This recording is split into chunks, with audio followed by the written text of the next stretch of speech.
Andhra Pradesh quantum computing విధానం 2025-30. ఈ quantum విధానం అనేది ప్రపంచంలోనే కొత్త సాఫ్ట్వేర్ ఏ విధంగా అయితే వచ్చిందో క్వాంటమ్ ఇది కూడా కొత్తగా వస్తున్న ఒక టెక్నాలజీ. ప్రపంచంలో కూడా కొన్ని దేశాల్లో మాత్రమే, జపాన్, చైనా, సౌత్ కొరియా, కేవలం 3-4 దేశాల్లో మాత్రమే దీనికి సంబంధించిన విజ్ఞానం కానివ్వండి, టెక్నాలజీ కానివ్వండి, లేదు మ్యానుఫ్యాక్చరింగ్ ఫెసిలిటీస్ కానివ్వండి ఉన్నాయి. కనీసం అమెరికా అటువంటి దేశాలు కూడా లేవనుకుంటా, నాకు తెలిసి సబ్జెక్ట్ కరెక్షన్. సో అటువంటి పరిస్థితుల్లో దేశంలో ఏ రాష్ట్రంలో లేని విధంగా ఒక విధానాన్ని తీసుకొచ్చి కేంద్ర ప్రభుత్వం నేషనల్ క్వాంటమ్ మిషన్ తో ఇంటిగ్రేట్ చేసుకుంటూ దేశంలోని ఐఐటీఎల్ని, అదేవిధంగా ఇండియన్ ఇన్స్టిట్యూట్ ఆఫ్ సైన్సెస్ ని, వాళ్ళందరినీ కూడా, మేధావులందరూ కూడా ఇంటిగ్రేట్ చేసుకుంటూ ఈ విధానాన్ని ఈ రోజు ఆమోదించడం జరిగిందని చెప్పేసి మనం చేస్తాను. దీని మూలంగా ఈ క్వాంటమ్ కంప్యూటర్ కి సంబంధించిన విడిభాగాలు మ్యానుఫ్యాక్చరర్స్ కానివ్వండి, లేదు రాష్ట్రంలో కొన్ని వేల మంది ఈ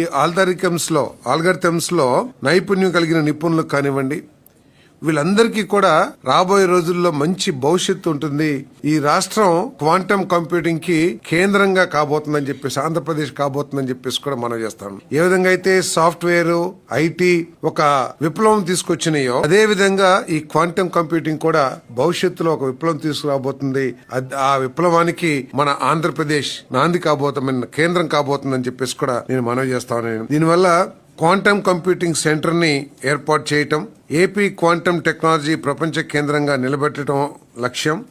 స్టార్టప్లు, విద్యా సంస్థలు మరియు తయారీదారులకు ఆర్థిక ప్రోత్సాహకాలు అందించటం, అదేవిధంగా క్వాంటమ్ కంప్యూటర్ అమలు చేయటం మరియు $1 బిలియన్ పెట్టుబడుల్ని ఆకర్షించడానికి ఈ విధానం యొక్క లక్ష్యాలని చెప్పేసి మనవి చేస్తామని నేను. అంతేకాకుండా మొట్టమొదటి కంప్యూటర్ కూడా భారతదేశంలో ఆంధ్రప్రదేశ్ లో ప్రభుత్వం చేయబోతుందని చెప్పేసి మనం చేస్తాము, ఐబిఎం సహకారంతో. అదేవిధంగా 5,000 మంది నైపుణ్యం కలిగిన నిపుణులు మరియు 100+ స్టార్టప్లు ఈ విధానం ద్వారా వస్తాయని చెప్పేసి కూడా ఈ ప్రభుత్వం ఆశిస్తుందని చెప్పేసి కూడా మనం చేస్తాను.